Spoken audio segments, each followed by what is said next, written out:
Thân chào cả nhà, không nên xem chùa đâu đó. Nhớ đăng ký, like, comment để ủng hộ team nha. Con gái tôi đã xem Tom và Jerry ở trường mẫu giáo và cứ muốn nhảy ra khỏi cửa sổ. Con bé cứ thì thầm với tôi mãi. Chú Jerry ở dưới nhà gọi con xuống. Đêm khuya, trong nhóm phụ huynh của trường con gái, có một phụ huynh nổi giận hỏi cô giáo Tiểu Trân. Hôm nay cô cho Tử Xuân xem cái gì vậy? Con trai tôi về nhà, cứ chỉ vào cửa sổ và muốn ra ngoài. Nói rằng chú Jerry trong bộ phim hoạt hình lại gọi con xuống. Cô giáo chủ nhiệm vội vàng ra giải thích. Nói chỉ là như mọi khi. Cô đã cho bọn trẻ xem Tom và Jerry 30 phút. Con gửi cả video giám sát đi. Nhưng con gái tôi lại lén lút bảo tôi, mẹ ơi, con nhìn thấy khác với những gì mẹ nói. Chú Jerry nói chỉ có trẻ con mới nhìn thấy được. Tôi thực sự giật mình. Nhưng ngay lập tức tôi nghĩ điều này rất có thể chỉ là một trò đùa mà lũ trẻ tổ chức. Tôi gượng mặt nghiêm túc hỏi con gái.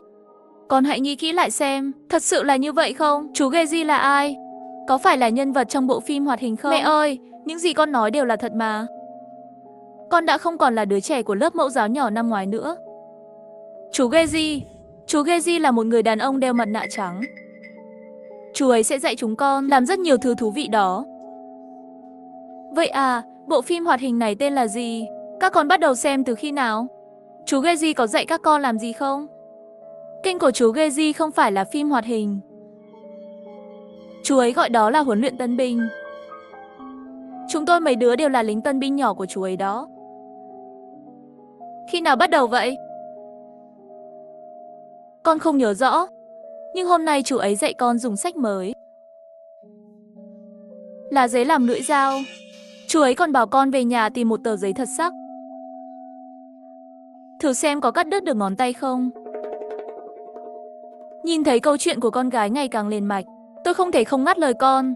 Dù cho chú Jerry là ai, con cũng không được làm theo những gì chú ấy nói. Hiểu chưa? Nhưng mà chú Jerry còn mời con đến nhà của chú ấy chơi.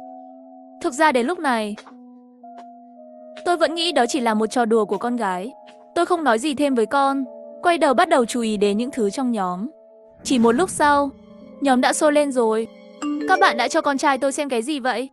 Về nhà rồi cứ chỉ vào cửa sổ bảo muốn nhảy xuống. Cha của Tử Xuân, ông đừng lo lắng. Ông có thể kiểm tra camera giám sát. Chúng tôi thật sự không cho bọn trẻ xem những thứ như vậy. Con trai tôi bây giờ nói gì cũng không được. Cứ nhất định chạy ra ban công tìm cái gì chú Jerry. Nhà tôi ở tầng 12 mà. Ôi trời! Đêm khuya rồi, sao không thể nói chuyện riêng được? Gia Nhất, con trai tôi cũng bảo không biết chú Jerry là ai. Cha mẹ Tử Xuân, ngày mai hai ông bà có thời gian đến trường không? Chúng ta sẽ gặp mặt và điều tra trực tiếp, được không? Được rồi. Thấy nhóm tạm thời im ắng, tôi mới nhớ ra. Trước đây tôi đã thêm Tử Xuân vào WeChat của mẹ. WeChat của mẹ? Vậy là tôi mở hộp thoại trò chuyện của mẹ Tử Xuân. Mẹ Tử Xuân, con đã khá hơn chưa? Khá rồi, bà đang dỗ con ngủ. Tôi vừa hỏi con tôi. Nó bảo cũng đã thấy chú Jerry. Tôi nghi ngờ có phải bọn trẻ lại cùng nhau nghĩ linh tinh không? Tử Xuân có nói gì thêm về chú Jerry không? Con trai tôi khi về nhà lúc chiều vẫn bình thường. Chỉ là vừa rồi trước khi đi ngủ nó đột nhiên chạy ra phòng khách, bảo tôi mở cửa ban công cho nó. Tôi hỏi nó đêm khuya muốn làm gì. Nó không nói được gì. Nó cũng không nói được gì, chỉ khóc và bảo chú Jerry gọi nó xuống. Nhưng tôi và ba nó đã nhìn lâu. Dưới lầu tối ông không có ai cả. Tôi hỏi Tử Xuân chú Jerry là ai. Nó bảo là nhân vật trong phim hoạt hình mẫu giáo. Nó còn nói chú Jerry là một người đàn ông nhỏ, có cánh chim đen lớn và là một con chim bồ câu. Xem ra đúng là bọn trẻ tự tưởng tượng rồi. Con tôi nói chú Jerry là một người cao đeo mặt nạ trắng, không có chuyện cánh chim gì cả. Mấy ngày nay chúng tôi vẫn chú ý đến tình hình của bọn trẻ. Có gì bất thường sẽ liên lạc ngay.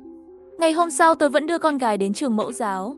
Ngoài cổng gặp cô giáo chủ nhiệm mệt mỏi. Cô giáo Trần, tối qua cô vất vả rồi. Mấy ngày này sẽ không cho bọn trẻ xem phim hoạt hình nữa. Chúng tôi sẽ chuyển sang các hoạt động thủ công.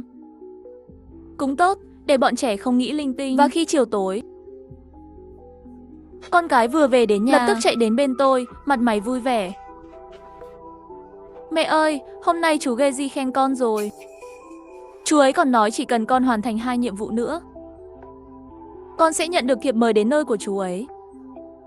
Tôi tức giận đến mức không thể kìm nén, kéo con lại và nghiêm khắc nói. Mẹ đã bảo rồi, không được bịa chuyện nữa, nhất là không được nói về chú Jerry. Nhưng con đã kể cho mẹ rồi mà. Con không phải đang bịa chuyện đâu. Chú Geji là người thật đó. Khi nói vậy, con nhẹ nhàng rụt tay lại không ai thấy. Tôi nhìn theo động tác của con và cúi xuống, mới phát hiện ra ngón tay trỏ của con gái có vết xước dài khoảng 2 cm. Cái này là sao vậy? Thực ra đây là nhiệm vụ đầu tiên mà chú Geji giao cho con hôm qua. Giấy thật sắc có thể cắt đứt ngón tay đấy mẹ. Và không hề đau một chút nào. Chính là chú Geji.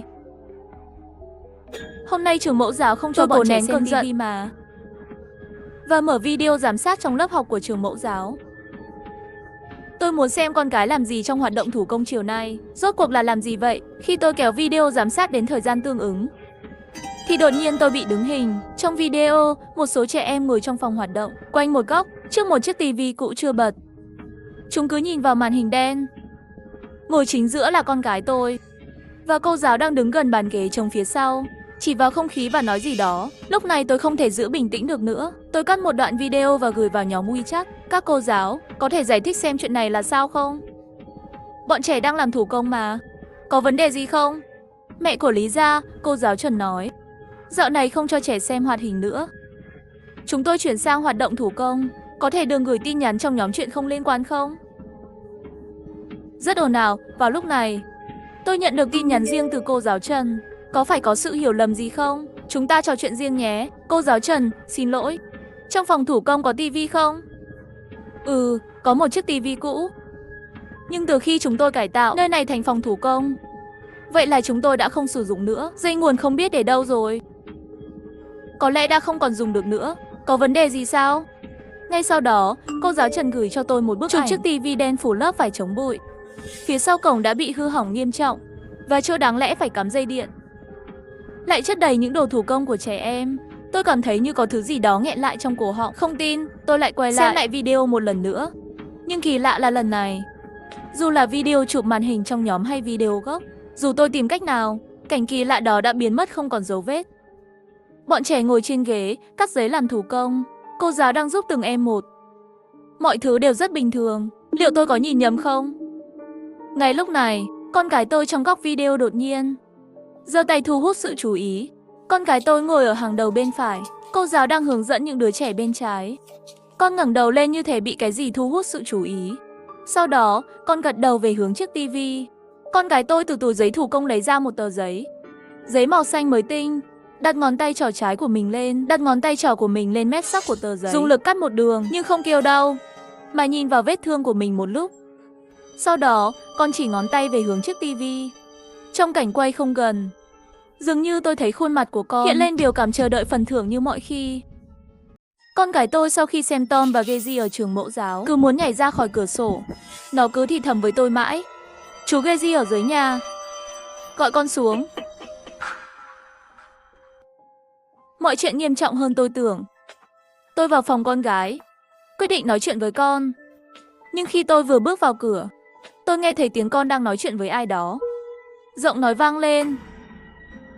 Từ Xuân đã nhận được thiệp mời đến nhà địa ngục chưa? Chú ấy thật tuyệt vời. Con sẽ cố gắng hết sức để trở thành đứa trẻ tiếp theo nhận được thiệp mời. Mẹ hiểu rồi. Chú Geji, con sẽ không nói với ai đâu. Con sẽ không nói với ai đâu mẹ. Tôi đột ngột đẩy cửa. Trong phòng, con gái tôi đang ngồi trên giường, hướng mắt về phía tường trống rỗng. Tôi bước mạnh vào, kiểm tra mọi ngóc ngách, trong rèm cửa, tủ quần áo và những nơi không thể giấu người, nhưng không tìm thấy gì cả. Con đang nói chuyện với ai vậy? Không có gì đâu mẹ, mẹ là bạn tốt nhất của con. Đúng không mẹ? Mẹ và con là bạn thân nhất trên thế giới. Vậy bạn thân có phải là không thể giấu những bí mật nhỏ không? Nhưng mẹ ơi, mẹ sẽ không tin con đâu. Làm sao mà không tin được? Mẹ chắc chắn sẽ tin con mà. Vậy mẹ chính là chú Geji. Chú ấy nói hoàn thành nhiệm vụ thì sẽ được đến nhà địa ngục của chú ấy. Chú ấy nói ở đó có rất nhiều bạn nhỏ bằng tuổi con. Và có cả đồ chơi. Chú Geji nói trong nhà địa ngục không có người lớn quản lý con. Con có thể làm gì cũng được. Càng nghe tôi càng thấy lo lắng trong lòng. Con có thể nói cho mẹ biết chú Geji sẽ xuất hiện lúc nào không? Vừa rồi con có đang nói chuyện với chú ấy không? Con gái tôi vừa định trả lời, nhưng bỗng nhiên thần kinh con căng thẳng lại. Mẹ ơi, chú Geji vẫn còn ở đây. Tôi bất chợt rùng mình. Tôi theo ánh mắt của con gái, quay đầu nhìn về phía bức tường trắng phía sau, nhưng con gái tôi không trả lời. Tôi như thể đang nhìn vào cái gì đó mà không thể rời mắt, cho đến khi tôi tiến lại gần và vỗ vai con mới bừng tỉnh và từ từ quay lại. Mẹ ơi, Tử Xuân đã đến nhà địa ngục rồi. Cậu ấy ngồi cùng với chú Geji trước lò sưởi. Bọn họ chơi vui lắm. Chỉ một thời gian ngắn sau khi chuyện này xảy ra, một người đã rơi từ lầu cao xuống. Thông tin này vẫn là cô giáo chủ nhiệm Trần gọi điện báo cho tôi. Theo lời mẹ của Tử Xuân và cảnh sát thì Tử Xuân về nhà mọi thứ vẫn bình thường, không có chuyện gì xảy ra tối qua. Khi họ tưởng Tử Xuân không sao, thì con đã lén kéo cửa ban công mở. Chú Geji đến đón con đi nhà địa ngục. Khi ba mẹ Tử Xuân kịp nhận ra thì con đã leo lên lan can ban công và nhảy xuống ngoài cửa. Con đã ngã xuống. Mẹ của Tử Xuân khóc không ngừng. Họ yêu cầu trường mẫu giáo phải giải thích. Và con gái cũng nói đã gặp chú Geji. Đương nhiên cô ấy trở thành đối tượng được trường quan tâm. Tôi lập tức tạo một nhóm chat. Có cô giáo chủ nhiệm Trần và 3 phụ huynh khác tôi. Ba của Trương Vũ Hân, mẹ của Vương Giao, 3 phụ huynh này, con cái của họ cũng từng nói đã nhìn thấy chú Geji. Chào các bậc phụ huynh, về thông tin các con nói đã thấy chú Geji. Mọi người có thể trao đổi trong nhóm nếu có sự nhầm lẫn. Cảm ơn cô giáo Trần, tôi sẽ chia sẻ những gì tôi biết. Lần đầu tiên con gái tôi phản ứng mạnh. Tối qua nó nói, chú Geji là một người đàn ông cao đội mặt nạ chuột. Chú ấy bắt con cắt tay bằng mảnh giấy và còn nhắc đến một nơi gọi là nhà địa ngục. Con gái tôi, Vương Giao, chỉ nói sau khi tôi hỏi. Nó nói đó là người không có mũi và là người có làn da màu sắc cầu vồng. Lúc đầu tôi tưởng nó xem Harry Potter quá nhiều. Nó nói ban đầu chỉ có Tử Xuân nhìn thấy. Nó còn ghen tị với Tử Xuân. Vương Giao nói, chú Geji cũng đã mời nó đi nhà địa ngục, nhưng nó phải hoàn thành một nhiệm vụ trước. Cụ thể nhiệm vụ gì tôi phải tiếp tục tra hỏi. Nhưng đứa trẻ này nhất quyết không nói. Xin lỗi các bậc phụ huynh, tôi chưa về nhà. Nhưng tôi đã nghe con gái tôi, Vũ Hân, nói sớm về chú Geji là hôm kia ở trường mẫu giáo. Khi đang chiếu phim hoạt hình, nó nói các bạn khác không nhìn thấy. Chỉ có nó và Tử Xuân mới nhìn thấy. Nó thấy một người toàn thân màu đen. Nhưng Tử Xuân lại thấy khác. Hôm qua, khi ba của Tử Xuân đang nói chuyện, tôi đã hỏi lại Vũ Hân một lần nữa. Nó nói chú Geji dạy nó cách thắt một nút giày rất đẹp. Nhưng khi về nhà nó đã quên cách làm rồi. Tôi về rồi. Cuối cùng con gái tôi đã khai ra chú Geji. Hóa ra chú ấy bảo nó lén bỏ thuốc diệt côn trùng vào cơm. Tôi nghĩ sao cơm lại có mùi kỳ lạ thế. Tôi và ba của nó ăn xong đã nôn mấy lần. Giờ con cảm thấy buồn nôn nữa. Tôi còn tưởng mình lại nấu cơm hỏng. Ba của Tử Xuân, con có gặp chuyện gì kỳ lạ không? Hình như có, tôi không nhớ rõ lắm. Để tôi về hỏi lại con sau. Không đúng, Tân Duy và Giao Giao có nói. Ở nhà cũng nhìn thấy chú Geji không? Con gái tôi vừa nói. Lúc ở trong phòng nó đã thấy chú Geji và Tử Xuân. Con nói Tử Xuân đang ở trong nhà địa ngục. Thật đáng sợ quá. Nói đến đây, tối qua trước khi Vũ Hân đi ngủ, nó đột nhiên chỉ vào đèn phòng ngủ hỏi tôi ba. Con treo trên cái đèn này, nó có rơi không? Tôi còn tưởng nó lại muốn phá đồ trong nhà nữa. Nhưng khi nghĩ kỹ lại, thật sự rất đáng sợ. Các phụ huynh đừng lo lắng vội, chúng ta hãy đợi cảnh sát điều tra rõ nguyên nhân Tử Xuân rơi từ tầng cao. Rồi hẵng nói, nếu có thể, cố gắng giữ các con trong tầm mắt của mình. Đừng để chúng đi lung tung. Về chuyện của Tử Xuân, ông bà biết gì không? Con đã nói về chú Geji từ đầu tuần này. Cách đây 3 ngày, đúng không? Lúc đó, lớp mẫu giáo đang chiếu phim hoạt hình Tom và Geji. Đến một nửa phim, Tử Xuân đột nhiên đứng dậy, nói chú Geji mời chúng nó đến nhà địa ngục. Con nói, chỉ những bạn dũng cảm mới nhận được thiệp mời. Cô còn nhớ hôm đó chiếu tập nào không? Là tập Tàu Hỏa Thiên Đường đó, tôi nhớ rất rõ. Có một số bạn bị con mèo ác trong phim làm cho sợ khóc. Tôi vội vàng đổi sang tập khác. Có phải là tập chúng mơ thấy sau khi chót lên thiên đường không? Trời ơi, tập đó là cơn ác mộng thời thơ ấu của tôi. Tôi về đến nhà rồi. Vũ Hân nói, chú Geji có một cái tóc bím rất dài. Rốt cuộc có bao nhiêu chú Geji vậy? À, tôi nhớ lại tối qua. Tôi đang trò chuyện với mẹ của Tử Xuân. Cô ấy nói chú Geji mà Tử Xuân nhìn thấy là một người nhỏ bé có cánh. Có vẻ như những gì bọn trẻ thấy không giống nhau. Nhưng dù sao, mấy ngày nay, chúng ta không nên cho trẻ xem bất kỳ bộ phim hay chương trình hoạt hình này. Các bạn đợi chút, tôi sẽ thêm cảnh sát Dương phụ trách điều tra vào đây. Cảnh sát Dương có phát hiện gì mới không? Cảnh sát Dương đã phát hiện ra vấn đề gì chưa? Chưa tìm thấy kênh mà các trẻ em nói về chú Geji, cũng chưa phát hiện tín hiệu truyền hình nghi ngờ gần đây. Tuy nhiên, nếu mọi người phát hiện thấy điều gì liên quan đến vấn đề này ở trẻ em, xin hãy liên lạc ngay với tôi. Cảnh sát Dương ngay lập tức gửi một bức ảnh vào nhóm. Đó là một tờ giấy có máu. Qua lớp máu đen và khô, có thể mơ hồ Đây là nhận một bức ra tranh thủ công đơn giản. Một ngôi nhà màu trắng, một cậu bé nhỏ có cánh đang bay, và một nhóm những con chó con vui vẻ chạy trên đất. Bức vẽ này thật trừu tượng. Có thể nhận ra vài sinh vật mới lạ, và trên mặt của mỗi sinh vật hình như đều cười một cách thái quá. Ở giữa bức tranh có mấy chữ to viết bằng sáp màu. Trẻ em Lục Tử Xuân, chào mừng về nhà. Trên ngôi nhà màu trắng có viết nhà địa ngục bằng bút đỏ. 3 chữ nhà địa ngục được thay bằng chữ Pinyin để phù hợp với trình độ nhận thức chữ của trẻ em mẫu giáo. Đây là thứ mà Tử Xuân cầm khi rơi từ tầng cao. Con gái tôi sau khi xem Tom và Gezi ở trường mẫu giáo cứ muốn nhảy ra khỏi cửa sổ. Nó cứ thì thầm với tôi. Chú Gezi gọi tôi xuống dưới nhà. Nếu tất cả những gì các trẻ em nói là thật, thì người đầu tiên thấy chú Gezi là Tử Xuân. Xảy ra cách đây 3 ngày, sau đó là Vũ Hân 2 ngày trước. Còn con gái tôi là hôm qua, vậy là Vương Giao có lẽ là hôm nay. Nhưng hôm nay trường mẫu giáo không chiếu hoạt hình. Vậy làm sao Vương Giao lại thấy chú Gezi? Khi nghĩ đến đây, tôi đột nhiên nhớ ra cảnh video kỳ lạ mà mọi người không nhìn thấy chiều nay. Tôi cố gắng hồi tưởng lại. Những đứa trẻ ngồi quanh tivi. Ngoài con gái tôi, Tử Xuân và Vũ Hân, hình như còn 2 đứa trẻ khác. Một cô gái chính là Vương Giao. Vậy đứa còn lại là ai? Có phải còn một đứa trẻ nữa cũng thấy chú Gezi? Nhưng nó không thừa nhận. Tôi không hiểu nổi, vì vậy tôi đã chia sẻ về đoạn video kỳ lạ đó trong nhóm. Khi họ trả lời, tôi định hỏi lại con gái. Nhắc đến đó, con đã vào toilet cũng gần 10 phút rồi. Tôi cảm thấy có điều gì đó không ổn, vội vã chạy về phía nhà vệ sinh. Là thế này sao? Chú Gezi, con sợ quá. Mẹ sẽ giận mất. Vậy thì thôi.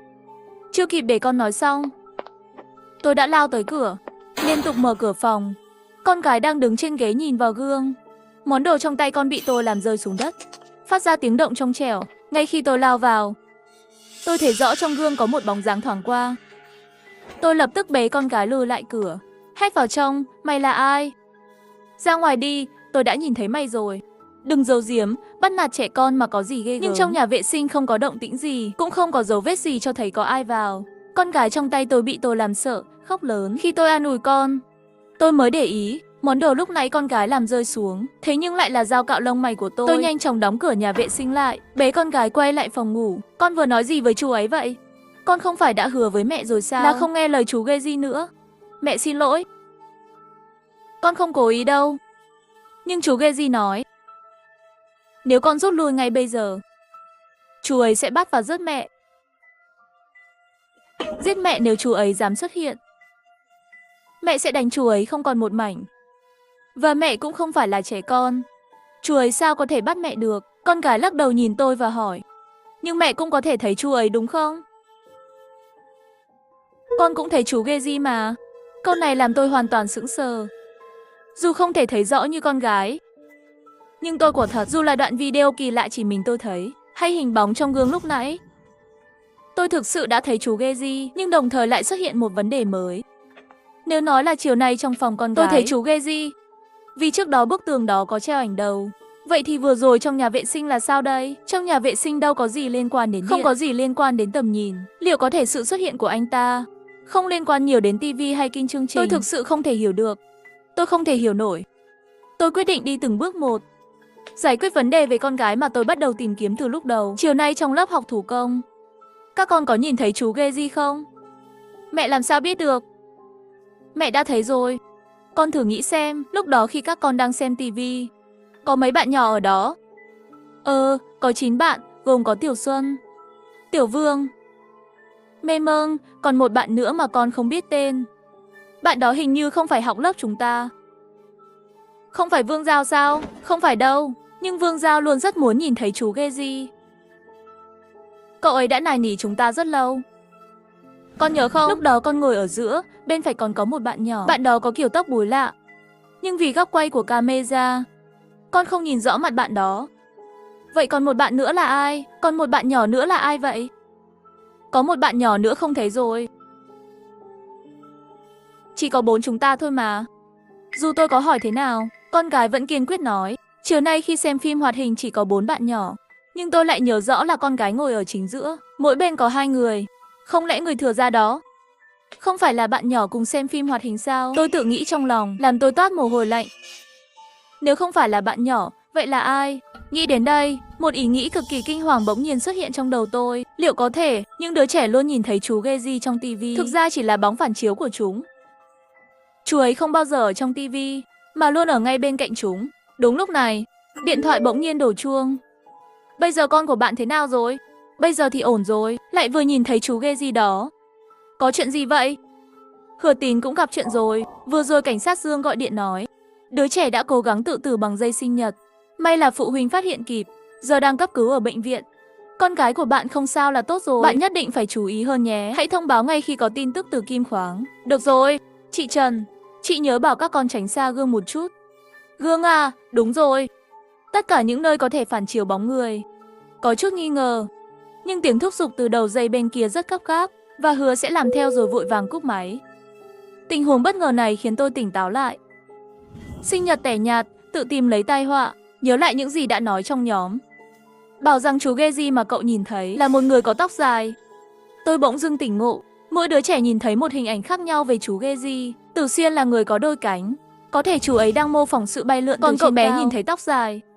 Còn cái tóc dài mà cậu bé nhìn thấy, thực ra chính là sợi dây của chính mình. Chúng đều đóng vai trò là những gì mà chúng nhìn thấy ở chú Geji. Vậy còn con gái tôi thì sao? Người đeo mặt nạ chuột trắng đó là ai?